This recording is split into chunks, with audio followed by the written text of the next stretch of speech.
Hi, good evening. This is Lauren, and you are watching My Spiritual Awakening. I want to thank you guys for joining me in tonight, or joining in with me tonight. It has been quite an exciting night, even trying to get here. After hurting my knee from running so much, I didn't think we were going to make the show, but I did. So tonight is obviously it's a special date. It's 11/11. It's also Veterans Day. And I thought today would be a good day to kind of speak on behalf of my grandfather, who is a veteran who departed from us about 2 weeks ago at the age of 91.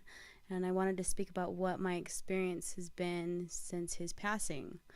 I used to be an extremely emotional person, but I noticed through my current state of mind, going through losing a family member this time has been very different for me. There hasn't been the extreme sense of sadness or anything. It's been more a relief and understanding that that person is still with us. I went to the funeral, I attended it with my family, and Senator Harry Reid actually sent someone on behalf of him to speak at my grandfather's funeral. My grandfather was a politician, and to see so many people speak so kindly of my grandfather and his amazing persona, even the long talks and the unwanted advice that he used to give us all the time, he was just a complete gift to this world. And then I was watching a documentary last night, and it was on assisted suicide and how it's legal in some states, and it made me think, watching my grandfather start to get so sick so fast and watching his body just giving up on him, it made me think, what would it be like if we had it in other states, if other states said that, we have that choice to take our life early, would you do it? And it's a tough subject, I think, for a lot of people. We're still so stuck on living life and being here, and if you leave early, you're checking out and you're going to come back, or it's maybe it's karma, or it's bad karma to leave early, I should say. But I think that when we suffer so much, it's okay to check out early. It's okay to not put your family through that. I don't know what anyone else's thoughts are on that, but seeing how many states are starting to change and they're becoming okay with this was kind of interesting. It's a tough subject, obviously. Another thing I came across while on my trip was we went to a cemetery, and we pull up to this cemetery in Virginia City, and I have all my children with me and a good friend of mine, and we get out of the car and we're walking up there, and my youngest one starts saying fire, fire, fire over and over again, and I didn't understand what she meant by it. Well, as we're walking through the graveyard, I look on the tombstone, and this one tombstone in particular that she decided to sit in front of, she picked up a rock, put it down in front of the tombstone, and then picked up a stick and started playing with it in the dirt and just putting her hand on the tombstone. And I walk over and I read it, and it's of a young woman who had died in a fire. And it was very interesting to see that, because it makes me think of, how are we connected? Those that have departed from us, obviously they're still connecting to us. And if a child that young can pick up on it, why can't we? What happens to us that causes us to lose this ability to be able to reach out to those that are no longer in physical form? I try to teach my children to always reach for that, always try. I don't, push down on them and tell them it's not real, or they're imagining things, or whatever the case may be. I want them to develop this ability to continue talking to the other side and learning from whatever is to come. And I think we're at a state, or we're at a time where it's becoming more acceptable to have this ability to tap into these things. Tonight's also, which I'm going to kind of wing it, tonight is the 1-year anniversary of UBN. And for those that don't know, I was given a beautiful gift a few months ago and asked to share my story online with everybody. And I didn't quite understand why I was given this opportunity. I'm not the type of person that comes on a show and talks about all these mystical experiences and, crystals and chakras and transporters or portals or whatever. It's not, no. I'm from what I consider, a very normal person who went through an extreme transformation in her life in a very short period of time. But this beautiful being who came into my life, her name is Michelle, and she is the one who runs this station, who had the dream to reach out to others and transform, how we look at things. So tonight, I kind of wanted to ask her a few questions. She's not on camera. I'm going to throw the microphone over to her in a second and ask her. But I think it's important to understand where her vision is and what she has planned for this show in the many years to come. I don't see this station going anywhere anytime soon. I think what she's doing is absolutely amazing. And I want to thank her for giving me the opportunity to be on here and for being a part of my life, as she's such a beautiful gift to this world. So if I can figure out how to take this thing off, let's see. Obviously, Michelle, I'm going to hand it over to you. But I do want to ask you, when you started this program, what was your vision with it? What are you trying to do? And how do you want to reach out to others? Okay, hang on. Thank you, Lauren, for those beautiful words.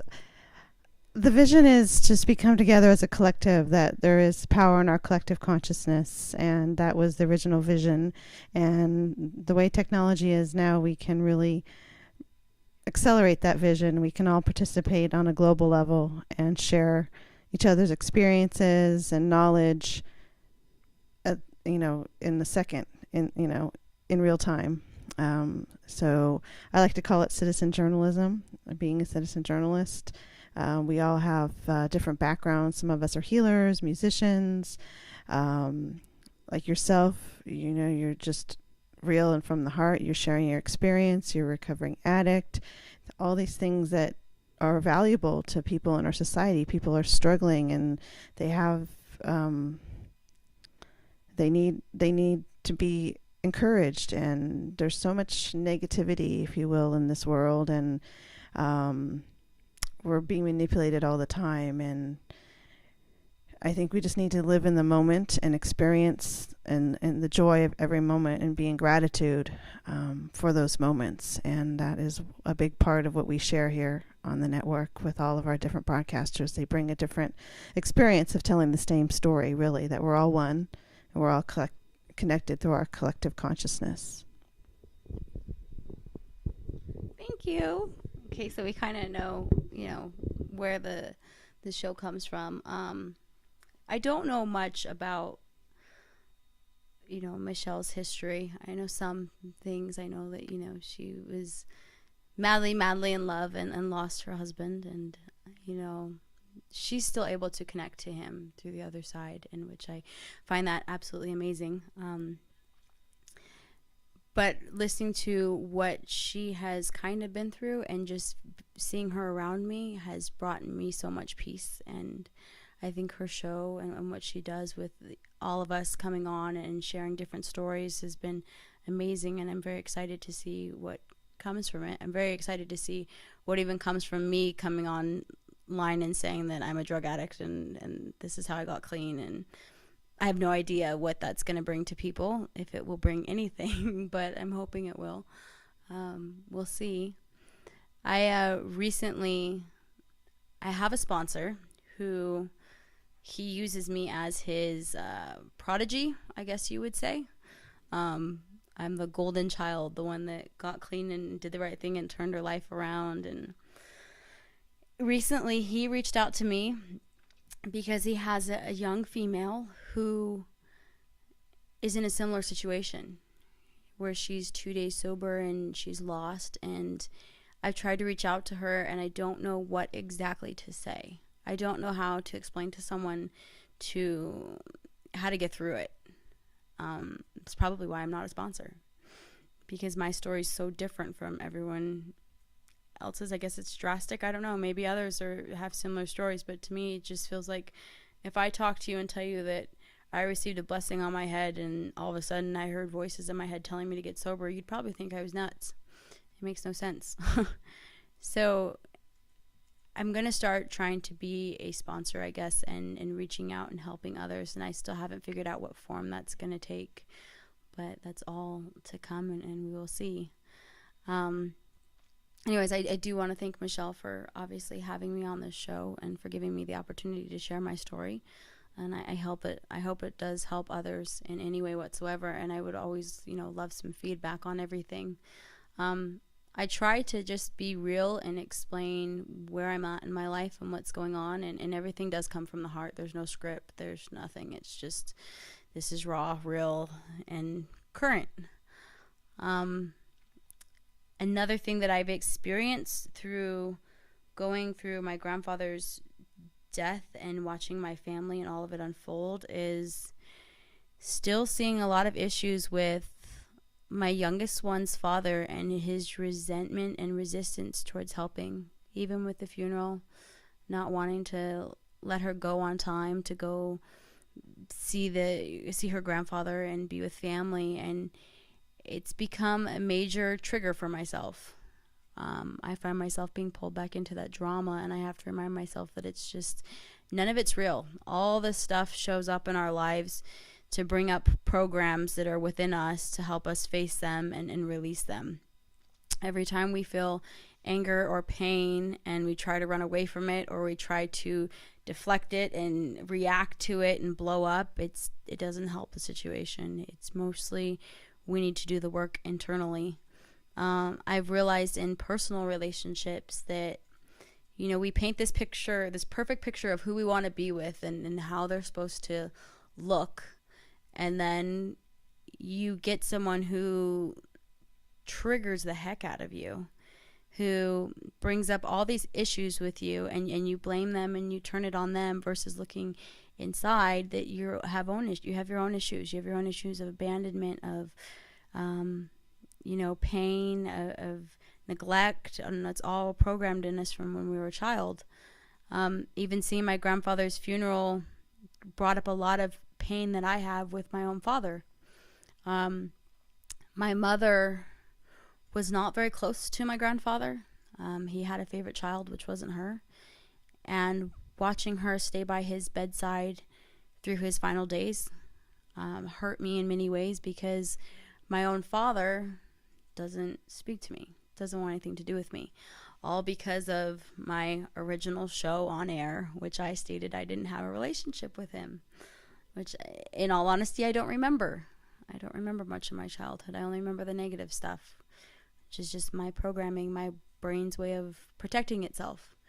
So seeing my mom go through that with my grandfather made me realize that, if I could have a relationship with my father, I would. I don't know if that's possible anymore. So I have to learn to forgive myself for that and forgive him for that in a way, because he's obviously got his own pain and his own struggles that we just can't move past things. And how do you forgive yourself? How do you get past that? You just have to learn to let go. Do I think that in time maybe wounds will heal and maybe our relationship will get better? Yes, maybe. I don't know. That ball's not in my court. I do know that I come from a very interesting family where a lot of mean things are said all the time, a lot of resentment towards everyone, being vindictive, doing everything you can to push each other away, but at the end of the day, it's still your family. So the only thing I can do is see where things go. As far as, relationships are concerned for me, I've learned to hold those that I have near and dear to my heart for now. My grandmother's not doing too well. has been moved around from home to home recently and ended up in now what will probably be her final home. And she called me 2 days ago and told me that she's scared for her life, that they hold her prisoner in this home. They lock her in at night, and that she's going to die in this place. And how do you explain to someone who's in her 80s, who's not quite all there? She has Parkinson's, and how do you explain to her that, they lock her in for her own good? She's not her greatest friend right now. And I can't be there for her in terms of making it okay for her. She has to process this all on her own. The only thing I can do is love her and try to be a friend to her. I mean, this woman is my best friend. I have a picture of her tattooed on my shoulder. She's been there for me through so much, and I don't know how to make it okay for her so that she feels safe making this transition. And I do see day by day her mind continues to go a little bit more and a little bit more, and she's not quite all there anymore. She goes through these periods where she doesn't recognize who people are, or she'll yell because she thinks that we did something when we didn't. And I realize it's just her mind, but I don't know how to protect her from it. I don't know how to protect my children from what they're going through as well. They lost their uncle a month ago. Then they lost their great-grandfather 2 weeks ago. Then they've got another grandmother, their great-grandmother, who's probably not going to be around much longer. And they're young, and I don't know how to help them get through that. I mean, death is a part of life. Death is inevitable. You can't run away from it. So I'm trying to learn how to get them through that and help them understand that, when we cross over, it's okay that we're all still here. I think my youngest one is probably the most in tune with all of it. I have a feeling she's going to be perfectly fine through all this. When I listen to her talk about things, or when she looks at things and she kind of babbles, I can tell she's talking to someone, or she's seeing something, or she's more in touch with stuff than we are. So I have a feeling she'll be fine. I don't know. Food for thought, for everyone is, do you believe that we can communicate with those that are no longer here? And where do you think we go? The jury's out on that one. We don't know if we go to heaven or hell, or if we come back for another loop around, and no one seems to know. It's the inevitable question of afterlife. What is there after this? Coming from my point of view, I lost many people in my life. I lost my grandfather when I was 8 years old. I lost my brother when I was 10. I've lost so many friends to drugs and accidents and all kinds of stuff. Living in Las Vegas, it's what we're surrounded by. Everyone parties, and no one seems to have a sense of grounding and thinking about what's more important, speeding or getting home safely. Even driving to Carson City, I asked a friend of mine who, time and time again, I continue to try and make it seem like this person does not care, but yet time and time again, this person is always there for me and has definitely shown me what unconditional love is. He drove with me to Carson City with my children, packed up his stuff last minute, said he'd go with us, wanted to make sure that we were safe because it was a really long drive.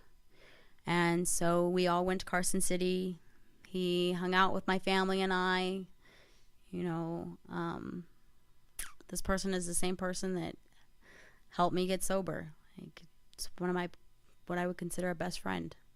But last night we were discussing the trip, and he mentioned to me that he was really happy that he went with me. it wasn't about being there for me mostly. It was about making sure that I was safe and that my kids were safe, because it's such a long drive to Carson City. And for those of you that don't know, it's about a 7 to 8 hour drive that I would have been taking by myself with 3 kids. And when he got back from the trip, or when we got back, he received a phone call from a friend who, her and her ex-husband, he lives in California, she lives in Las Vegas, and their 4-year-old goes back and forth every other week, visiting between families, making it work. Well, her 4-year-old was on her way back with her dad. This was just a few days ago. And she was coming back to see her mom, hadn't seen her mom in a week. And they got in an accident, and both her ex-husband and the baby died.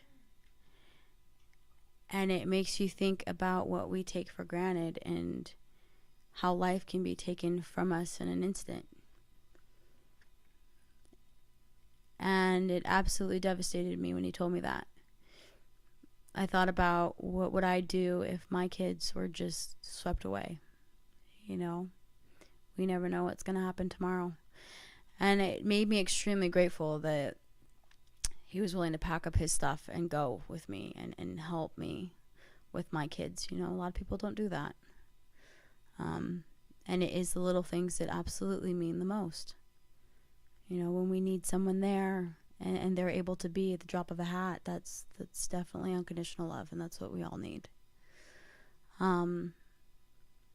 So through all this in the past few weeks and what I've been going through, we had a conversation about how to put things in order for when we pass away. I have a life insurance policy, and that's all taken care of for my kids, and I know that they'll get money if anything happens to me, and they have family to take care of them. But then you have to think of, even with, if your time's coming, how do you deal with that? And then I thought about writing my own eulogy and what it would say and what I would want my kids to know. You go to these funerals and they talk about how amazing this person was and blah, blah, blah, blah. And my uncle stood up at my grandfather's funeral, and I guess he'd had a conversation with my grandfather. And my grandfather said that basically he didn't want the funeral to be about us saying goodbye to him. He wanted the funeral to be about him saying goodbye to us and thank you for all that we had done and for being a part of his life. And when you hear something like that, it's amazing. For my uncle to have that conversation with him and know that, he knows he's going, so he wants to tell us goodbye. There's no reason for us to cry and mourn over him. He's okay. He just wants to let us know that he loves us and he'll see us soon. So, thinking about that and what I would want to say to my kids and my family and all that, is no matter where we're going, we're all going to get there. We're all going to be together at one point in time. No idea what it looks like. No idea if there's pretty rainbows or, a family with golden gates standing around them or what it looks like. But we're all going to get there. And I've had that conversation with my grandmother about, when she gets there, how am I going to survive? When she goes, I know that will probably be the moment I lose my mind for quite some time. I'll probably fall apart. But we've had many conversations, and I've made it very clear to her that when she gets to that other side, she needs to come around, open some windows, make some doors slam, knock over some things, do something so I know that she's around and that she's okay. She always jokes about how she's going to haunt me forever, and I can tell you I'm perfectly okay with that. I don't know, how things are going to turn out and who's going when, where, why. But I think if we all have an open communication on what we need and where and what our plans are, that we'll still be able to discuss things from the other side and be a part of each other's lives. Also with that documentary that I watched, it's still such a big topic in my head, because I have a friend, his name's David, and he's terminally ill. He has cancer in his spine, and he's been given 6 months to live. And he was given 6 months to live 5.5 months ago. And he's at the point now where he no longer can get out of bed. He's on morphine 24/7, extremely weak. But when you look at someone like that, you have to think, do you want them to suffer anymore? You know, when they're bedridden and they have to be taken care of all the time and they're completely dependent on you, do you want to force them to live, or would you rather let them go and let them be at peace? And are you comfortable enough knowing that wherever they're going, they're okay? And that all ties in with the questions of, where do we think we're going? Do we think it ends once we're gone, and that's it? They put you in a box and there is no more. Or do we think that life goes on, that our soul continues, and that this is just a step in a huge transition in life, and that there's so much more? I think as we continue to go through this golden age and we become more in touch with our soul, who we truly are, that we are just a soul here for a human experience, that we'll become more comfortable with the thought of death and with making that transition, and it won't be such a scary topic for everyone. You know, as children, we're terrified of death. You know, we sit there and we cry and we don't want to die. I remember when I was a little girl, I used to go into my mom's room and cry all the time and tell her, I don't want to die, I don't want to die, I don't want to die. I was so scared.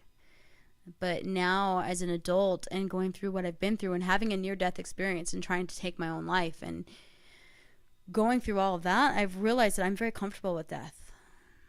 I'm okay with it. It's sad, and it's sad to the people that you leave behind, but I think when we go through it, it'll probably be something beautiful, and we'll get to see it firsthand and enjoy the embrace of whatever is to come. I mean, I don't know. I think it's still such a touchy subject for everyone, but if we open our eyes and our hearts to what is real, and what is real is you can't escape it. It's coming no matter what. So enjoy the time that we have here. Enjoy the love that we have from everyone around us. Enjoy the experience. And be grateful that we have it. And then when it's our time, it's our time. You know? Next week, I'm actually really excited about next week. I have a special guest. Her name's Ashley and her boyfriend Matthew, and their story is amazing, and I don't want to share it ahead of time. I would rather have them do it, but I wanted to have an awakened couple on air to show us what relationships are supposed to be about. Not all the turmoil and the drama and the need for being loved and wanted and everything. It's supposed to be about enjoying each other, respecting each other, letting each other grow into whatever we're supposed to be in. But at the same time, having so much love for each other that nothing can tear you apart. And I watch this couple on Facebook, and I hear the stories about them, and they're absolutely amazing. Just being around them, you can feel the love that they have for each other. Much like my dear friend Michelle, and who does this show, and her loved one Dana, who they still make me gag every time I'm around them because they're just absolutely adorable. But being around friends like this and seeing their love for each other and their relationships and how beautiful they are, it gives everyone else hope that there is someone out there for us, that we can experience that. And it may take this lifetime, the next lifetime, or many lifetimes for us to find it. But once you find it, you know, it's one of life's greatest treasures, something to be appreciated. So next week I want to have them on with me and have them share their experience and what they go through. I know they're not a perfect couple. You know, they do have arguments, or they do have trials and triumphs, but to see it from an awakened state and how to not judge everything about another person, and how to love them unconditionally with no limitation, I think is important for all of us to learn. So I'm hoping that everyone will tune in next week for that. That's a big upcoming event. I'm super excited about that. I think that's, it's tonight is very interesting for me, because like I came in here tonight and I said I have no idea what I'm going to talk about. I have so much going on in my life right now. I have no clue. It's just chaotic. But having to sit here and discuss everything that I'm going through with my grandfather passing away, my grandmother becoming ill, battling with my children's father, and everything else, this is what life is all about. It's all about growing from our experiences. And right now, I could probably, scream at life, tell it it's not fun. But there's a light at every tunnel, at the end of every tunnel. It's all for our greater good. I think through, if anything, the past weekend, going to the funeral, being around family, and having someone step up and be there for me, I have learned that although I complain all the time about feeling unwanted, unloved, unappreciated, don't get enough attention, blah, blah, blah, blah, blah, blah, blah, all the little stories that my head tells me, all the little triggers that come up, I have learned that I am surrounded by so much love and so much appreciation and gratitude from all these people, and just unconditional love. And I'm so grateful for that. My friends have been there for me through all this. My relationship, which ended because of my addiction and then became my best friend months later, has been such an amazing growing experience for myself. Because most people, your relationship ends, you walk away, you cut ties with that person, it's over. This person has become my best friend, and continues to teach me every day to grow and to not have expectations on what is to come. That's something to be appreciative for. So it's been an interesting few weeks for me. So I don't know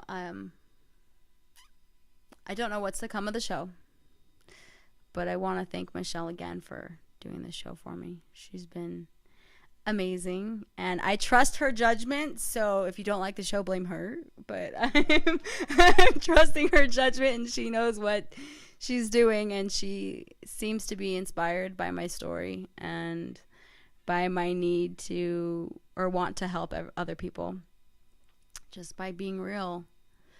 So I will see you in a week, I guess. Have a lovely evening. I want to thank you guys for tuning in and listening to My Spiritual Awakening. Again, my name is Lauren, and have a safe night. Please drive safely or be safe wherever you are, and we'll see you soon.